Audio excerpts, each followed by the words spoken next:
Si alguna vez has trabajado con React, seguro que te has topado con el código repetitivo, ¿verdad? Es un verdadero dolor de cabeza. Bueno, hoy vamos a meternos de lleno en cómo podemos eliminar esa repetición para siempre y de paso crear lógica que sea potente y súper reutilizable. ¿Cómo? Con los hooks personalizados. Vamos a darle. Miren, el plan para hoy es bastante directo. Vamos a empezar identificando un problema que seguro nos suena a todos.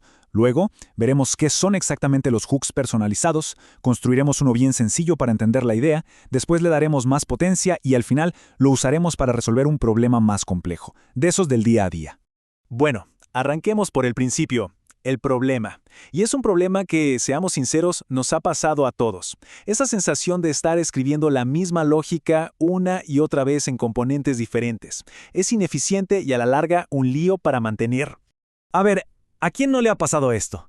Estar trabajando en un proyecto y darte cuenta de que acabas de escribir casi el mismo bloque de código para manejar un estado por tercera vez. Es uno de esos dolores de cabeza típicos que nos hacen pensar, tiene que haber una forma mejor de hacer esto. Y este ejemplo es, clarísimo. A la izquierda, el componente A. A la derecha, el componente B. Ambos necesitan saber si algo está cargando, si hubo un error y dónde guardar los datos. La lógica es un calco, es idéntica. Lo único que realmente cambia es la URL a la que le piden la información. Esta es justo la duplicación que queremos atacar. Bueno, ya basta de quejarnos del problema. Hablemos de la solución.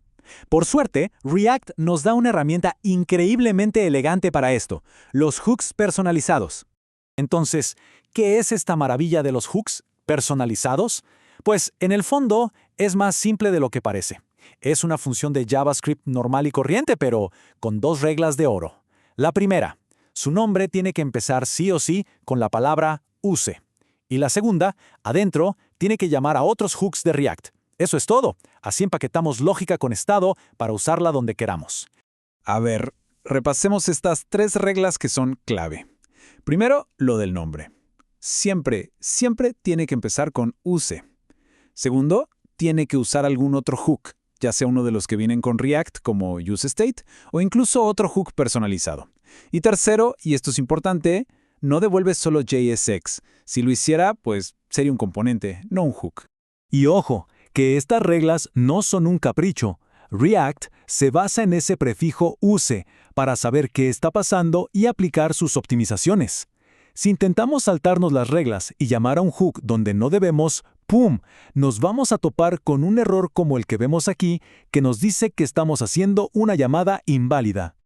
Ok, suficiente teoría. Vamos a ensuciarnos las manos y a pasar al código. Vamos a construir nuestro primer hook personalizado, uno bien sencillo, para ver cómo toda esta idea cobra vida. Nuestro primer conejillo de indias va a ser un hook llamado useCounter, que hace, pues algo súper simple. Encapsula toda la lógica de useState para manejar un contador. O sea, en lugar de tener por ahí sueltos el estado del contador y las funciones para subirlo y bajarlo, lo metemos todo en este paquetito reutilizable.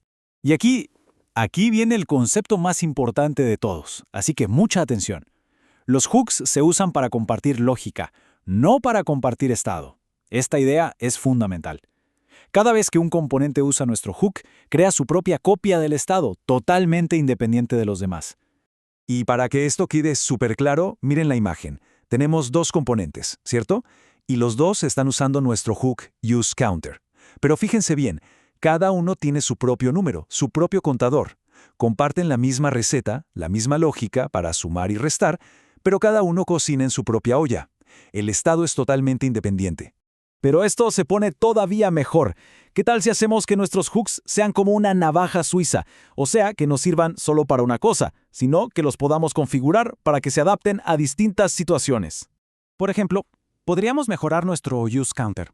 ¿Y si le pudiéramos pasar un valor inicial para que no siempre empiece en cero? O decirle de cuánto en cuánto queremos que sume o reste. Al hacerlo así, con parámetros, se vuelve 1000 veces más versátil y reutilizable. Nuestros hooks también son flexibles en lo que nos devuelven. Lo más común es devolver o un objeto o un array. Si devolvemos un objeto, es genial porque al desestructurarlo, cada cosa tiene su nombre y es súper claro. Si devolvemos un array, el orden importa, pero es un patrón que ya nos resulta muy familiar por el mismísimo useState de React. Perfecto. Ahora que ya tenemos las bases bien claras, es hora de volver a nuestro problema del principio. ¿Se acuerdan? ¿El de pedir datos a una API?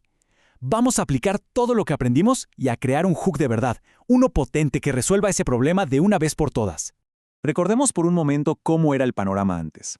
Teníamos un componente que era casi un monstruo, ¿no? Estaba inflado con toda la lógica para manejar la petición. UseReducer para los estados, UseEffect para el llamado a la API. Era demasiado código y demasiada responsabilidad para un solo componente. Y aquí entra la solución. Un hook reutilizable que llamaremos UseFetch. La idea es simple. Le pasamos una URL y él se encarga de todo el trabajo sucio por dentro.